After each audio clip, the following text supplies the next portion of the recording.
Hello guys! Ngayon lang ulit ako nag-vlog. So today is Monday and wait lang. Dahil Monday ngayon, maraming trabaho. So ito, sasampay na ako. This one, nakinilabhan, sasampay ko na. And maganda yung ngayon, maganda yung panahon ngayon, medyo maaraw yan, so kaya sulitin natin tuyo, magsampay ng mga nilabhan dahil on Wednesday may parating na bagyo. So ayun, yung lightning, may parating na bagyo sa Wednesday dito sa Hong Kong. So ayan, medyo mahangin na siya, at least maaraw, yun lang. At pakita ko sa inyo guys yung mga bahay mostly dito sa Hong Kong. So, ganito yung mga bahay dito sa Hong Kong. Mga building siya talaga. So, yung iba dyan is pag-aari na nila.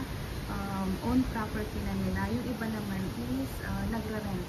Just like itong mga amo ko is nagre-rent lang yan sila. Yung mga yan. So, ganyan yung mga bahay-bahay dito sa Hong Kong. Mga building. Yan. Yung dito, mga mga halo-halo yan na mga lahi. May Chinese, may mga Indian, mga ganyan. May mga puti din na nag-rent. Mostly kasi sa mga puti, doon sila sa mga cities. So, pero meron din mga may mga puti rin na kumbaga nagtitipid din yan. So, yan din yung mga nag-rent yung mga yun. So, yun pa. So, ganyan yung mga bahay dito sa Hong Kong. Mga building. Wala kang makikita dito na mga bahay talaga yung parang kagaya natin sa Pilipinas. Ayan. Ito yung baba namin. School. Ayan. So, may mga school na rin yan dyan, guys. Doon is school. School ng alaga ko doon. Dito. Yan, school din yan. And school din dito. Mga yan school. And then the other is mga na siya. Residential building na. So, ayun guys, diba? Dito sa Hong Kong talaga is productive. Productive dito sa Hong Kong. Hindi kagaya sa atin sa Pilipinas is may mga tambay.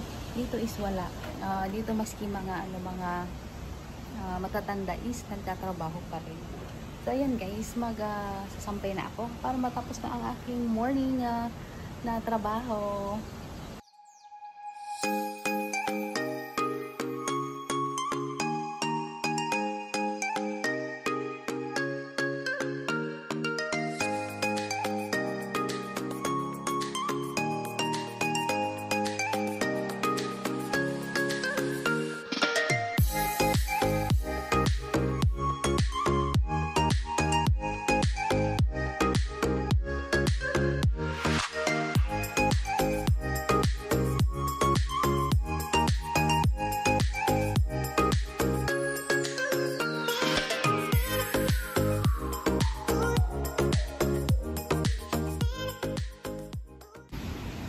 So, yan. Tapos na ako magsambay. Yan.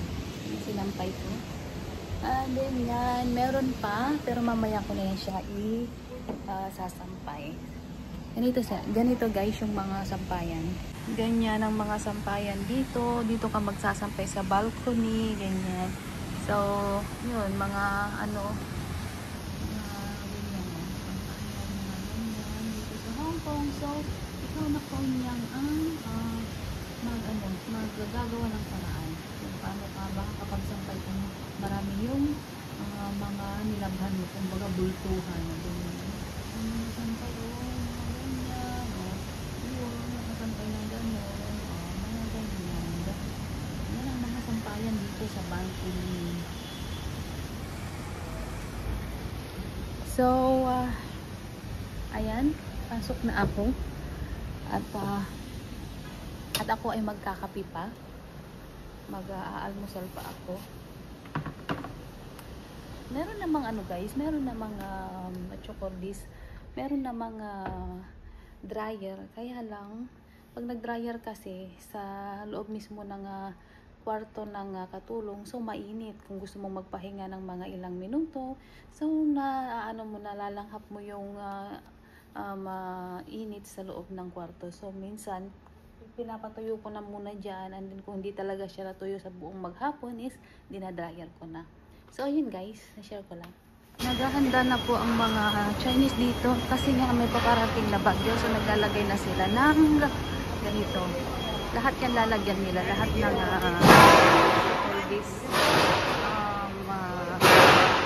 mga pinto na salamin lalagyan nila ng ganito.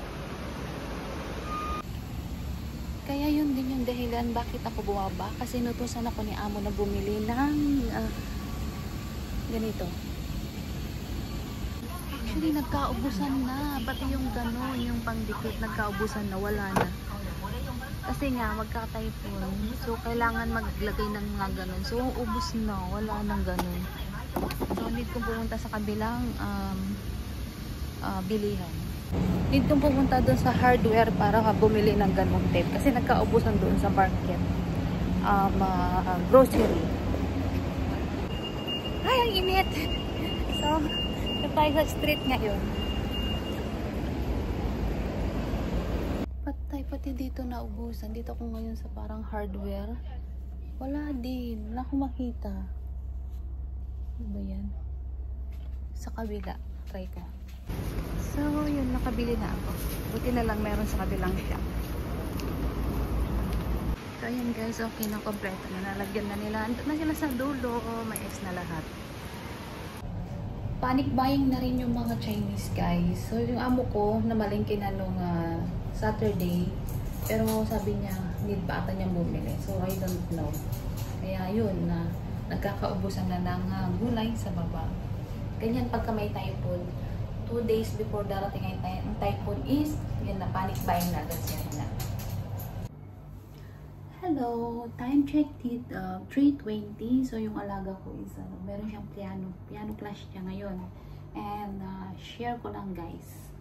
Sa mga nandito sa Hong Kong, dahil syempre malinis ang mga ang mga Chinese, wag mong pagsasamahin ito at ito sa paglilinis. Just like kunwari naglagay ka nito, lagay ka sa may sa bowl, sa may inidoro, and then susundan mo na lalagyan nito. No, wrong. Kung ayaw mo maging alamat, kung ayaw maging kwento na lang, wag mong ipagsasama ito at ito. Kasi grabe yung effect. Ang sakit sa dibdib, ang sakit sa ilong, hindi ka makakahinga, and sa mata also. Talagang magiging kwento ka na lang kung ito ang pinagsama mo sa paglilinis. Kasi nakakamatay. Yeah.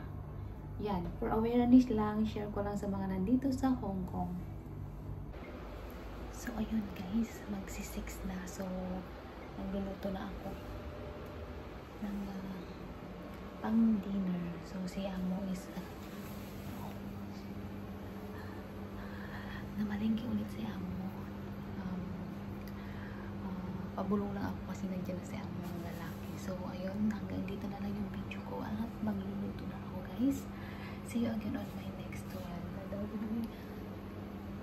Napuno yung rep.